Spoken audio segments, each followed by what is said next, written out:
High বন্ধুরা,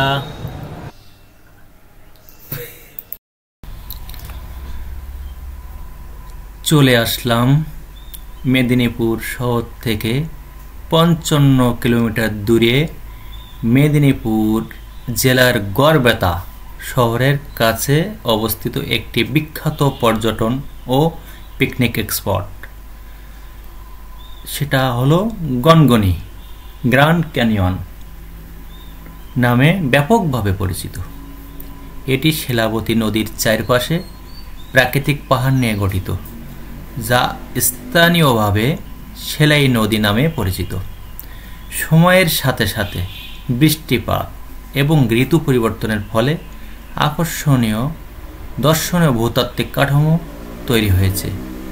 এই সুন্দর গিরিখাতগুলো যেমন নদীকে উপেক্ষা করে এমন গঠন রাজ্যে সমস্ত কোণ থেকে মানুষকে আকর্ষণ করে। শীতকালে এটি বিভিন্ন প্রজাতির পাখিদেরও আকর্ষণ করে। শিলাবতী নদীর তীরে অবস্থিত গনগনি স্থায়ীভাবে গনগনিডাঙ্গা বা খোলাডাঙ্গা নামে পরিচিত। হাওড়া থেকে পশ্চিম মেদিনীপুর ট্রেনে 128 কিলোমিটার দূরে। হাওড়া স্টেশন মেদিনীপুর পৌঁছানোর জন্য এক্সপ্রেস লোকাল ট্রেনের সুবিধা নিতে পারেন। সময় লাগবে 2 ঘন্টা 30 মিনিট। সবাইকে ধন্যবাদ।